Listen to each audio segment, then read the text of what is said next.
Bonjour chasseur, te voilà dans l'aile dédiée au recueil de la catégorie bestiaire de la bibliothèque de Babel. J'ai reçu ton message audio.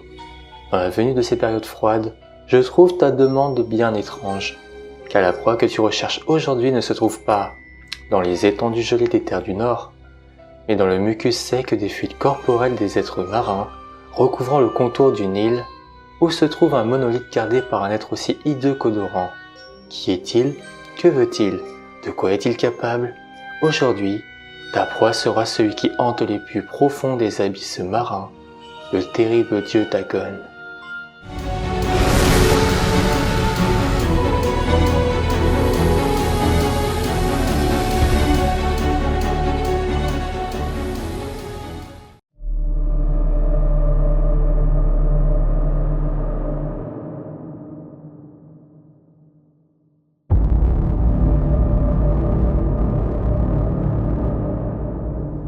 Quelque part dans une bâtisse à la pauvreté apparente, un homme écrit de manière désespérée quelques notes. D'une manière cathartique, il tente d'évacuer ces terribles pensées qui, même sous une dose de drogue, n'arrivent malheureusement pas à évacuer. La menace étant tellement grande, il trouva comme seule solution d'accoucher sa folie incubée dans son esprit avant de mettre fin à ses souffrances en se défenestrant la fin de sa dernière ligne de texte. Heureusement pour toi, j'ai en ma possession le testament de cet officier de la marine marchande, semblait-il, rongé par le souvenir d'une étrange aventure vécue sur une île inconnue des cartes pendant la Première Guerre mondiale. Ce dernier raconte, pour introduire son sujet, sa détention en tant que prisonnier dans un navire allemand dans l'océan Pacifique. Après avoir étudié le comportement et les habitudes des gardiens, au bout de 5 jours, il réussit à feindre leur surveillance pour s'échapper à bord d'une barque de secours. Transportant peu de nourriture sur un bateau, il erra à la dérive jusqu'à qu'une après-midi, il se réveilla échoué sur une sorte d'île au sol boueux, gris, couvert de poissons morts pourrissants. Ce dernier ayant des connaissances pratiques et théoriques, il spécula sur cette île semblant s'être échappé des tréfonds marins, comme si des plaques tectoniques avaient fait ressurgir cette mystérieuse île, qui d'ailleurs n'avait jamais été remarquée à l'horizon. Décidé, il partit alors à la découverte des environs et, après des jours de marche, il arriva à une crevasse duquel se trouvait dans l'eau de l'océan ce qui reflétait à la lune, sur le côté opposé à elle, quelque chose qui ressemblait à une pierre. En s'y approchant, il a pu remarquer des hiéroglyphes qui fit passer cet immense bloc de pierre naturelle à un monument, sculpté jusqu'à devenir en fin de compte un énorme monolithe, décoré avec des thèmes sous-marins en bas-relief. Une représentation laissa de marbre, car une image marine chasseresse, si j'ose dire, semblait aussi grande qu'une baleine harponnait cette dernière comme un vulgaire poisson.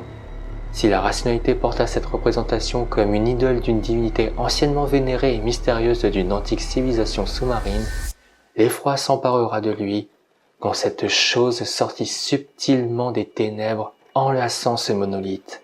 Témoin de l'apparition de cette gigantesque créature ictoïde s'agrippant à ce monolithe, le protagoniste a sombré dans la folie. Soudain, je vis la chose. Dans un léger remous au-dessus des eaux troubles, elle émergea. D'un aspect répugnant, d'une taille aussi imposante que celle de Polyphème, ce gigantesque monstre de cauchemar s'élança rapidement sur le monolithe, l'étreignit de ses grands bras couverts d'écailles, tandis qu'il inclinait sa tête hideuse en proférant une sorte d'incantation. Je pense que c'est à cet instant précis que je suis devenu fou. À ce stade, à la vision de cette horreur, riant comme un fou, il courra en hurlant pour s'échapper de façon effrénée de la pente vers son bateau. Néanmoins, ses souvenirs se coupent à cet instant, car quand sa rationalité fébrile se remit de ses états, il se réveilla dans une chambre d'hôpital à San Francisco. Interrogé sur son histoire, il abandonna sa recherche de ce qu'il avait vécu. Malheureusement, la vision de cette horreur le poussa à essayer la morphine, mais la drogue n'ayant donné qu'un arrêt passager, ne pouvant supporter une telle détresse psychologique, la pauvreté ainsi que la vision de ce qu'il avait vu, il décida de mettre fin à tout cela, après avoir écrit un compte-rendu complet. Quand l'homme avait écrit ceci dans le repérage de son journal, à la fin, il sentit ou il pensa qu'il entendait le grincement d'un immense corps glissant, s'y pressant lourdement d'une main énorme, sans nul doute la même main gluante de Dagon à la porte. Les derniers mots sur les papiers avant qu'il se suicidât fut « Il ne me trouvera pas. Mon Dieu, cette main... La fenêtre. La fenêtre.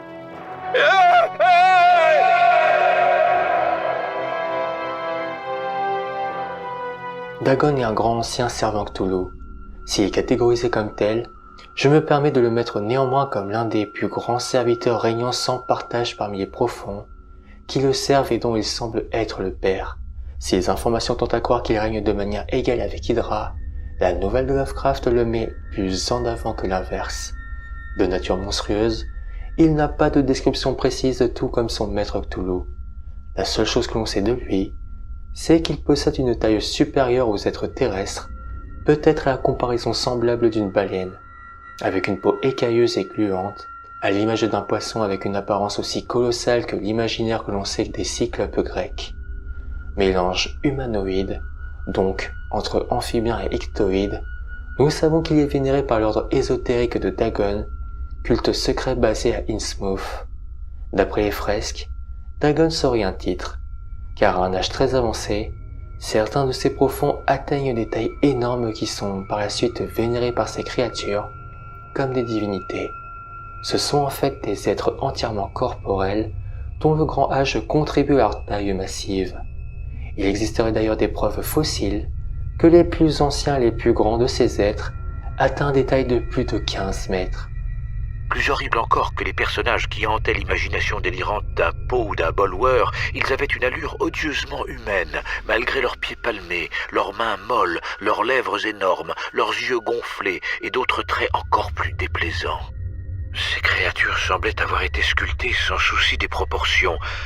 La baleine, qui sur le bas-relief succombait, victime de l'une de ces créatures, était à peine plus grande que son agresseur. Je décidai que ces personnages grotesques ne pouvaient être que les dieux imaginaires de quelques tribus de pêcheurs ou de marins, engloutis avant même que naquît le tout premier ancêtre du Piltdown ou de l'homme de Néandertal. S'il est probable qu'il soit le dernier de ces grandes espèces, il semblerait apparemment immortel.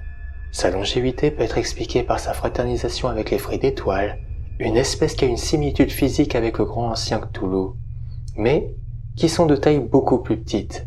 Connus pour faire la guerre aux choses anciennes, ces derniers sélectionnent parfois de formidables spécimens d'une espèce donnée pour les protéger, les nourrir et les renforcer pour des raisons connues qu'eux d'eux-mêmes. Il se peut donc qu'il y ait plus d'un spécimen gigantesque qui ait pu être confondu, car tous les profonds continuent de croître lentement après avoir atteint la maturité, à condition qu'ils aient accès à une alimentation suffisante. De plus, les éléments semblent renforcer cet argumentaire, car la créature qui apparaît dans l'histoire n'est jamais appelée Dagon, et semble plutôt être un spécimen typique de son espèce, un dévot plutôt qu'un objet de dévotion. Comme le fait remarquer Robert Price, quand Lovecraft veut présenter le nom exotique de l'un de ses grands anciens, il trouve toujours quelque chose d'imprononçable. D'ailleurs, contrairement au nom incompréhensible des grands anciens, le nom de Dagon est un emprunt à des sources bien connues et il explique qu'Obed Marsh et ses condisciples avaient choisi l'analogie biblique la plus proche de l'objet réel de dévotion de ceux des profondeurs, le grand Cthulhu lui-même. S'il est plus ou moins la deuxième création horrible de Lovecraft, l'auteur s'est probablement inspiré de Dagon de l'ancienne divinité mésopotamienne du même nom, qui était soi-disant le dieu du poisson, de la pêche et de la fertilité. Toutefois, le critique William Fulwheeler indique que Lovecraft a probablement été influencé par Fishhead d'Irvin Cobb, une histoire qui parle d'un homme étrange, mi-humain, mi-poisson. Fulwheeler suggère également que Lovecraft a pu emprunter le thème d'une ancienne race préhistorique qui se manifestera un jour pour prendre le contrôle de l'humanité au roman Au cœur de la Terre d'Edgar Rice Burroughs. Si l'histoire semble être catégorisée dans celui de l'horreur, un autre thème présent dans l'histoire Lovecraftien semble s'illustrer. Lié à la précédente, il semblerait illustrer qu'il y a une réalité différente de celle observable de tous les jours que nous devons faire. Une dimension dans laquelle nos croyances sont ébranlées aux fondations, et la même conception de possible et humanité devant être rétractées sur des bases totalement différentes. Si c'est abstrait, cela se traduit par exemple dans les représentations des monstres marins que le protagoniste voit sur la surface du monolithe, dépeints juste comme plus petits que les baleines ou les symboles qui, encore une fois, sont gravés sur la pierre. Des figures grotesques, malgré là leur caractère étranger, parviennent à donner un sens profond de malaise pour l'homme. Enfin, dans une sorte de point culminant, vérifié ici par Dagon, sa manifestation concrète dans tout cela avec les chiffres sur le monolithe, l'homme n'avait osé imaginer ce monstre qui émergea des profondeurs de l'océan, enlacer cette titanesque sculpture. D'une manière métaphorique, en regroupant toutes les préoccupations soulevées par le protagoniste, les élargissant et en leur donnant une forme tangible et bien représentée. La nouvelle peut donc laisser place à une histoire en premier plan, et au deuxième, une interprétation qui interroge nos pensées sur la manière de voir et comprendre les choses. Si son apparence vous paraît familière, vous pouvez retrouver la source de sa création dans tous les humanoïdes mi-humains, mi-poissons, ou les jeux directement inspirés ou nourris par Lovecraft. Et c'est ici que l'histoire s'achève. En fonction du but de ta chasse, la quête sera différente. Si tu souhaites collecter quelque chose, tu auras l'occasion de trouver d'autres spécimens et donc plus de chance. Mais si tu souhaites une éradication, tu devras malheureusement t'occuper de toute l'espèce. Au vu des menaces déjà parcourues par nos chasseurs, cela devrait être pour toi faisable. La seule question est de savoir en combien de temps cela se passera. Il ne me reste plus qu'à te souhaiter bon courage chasseur, en espérant que la traque soit bonne. Au revoir.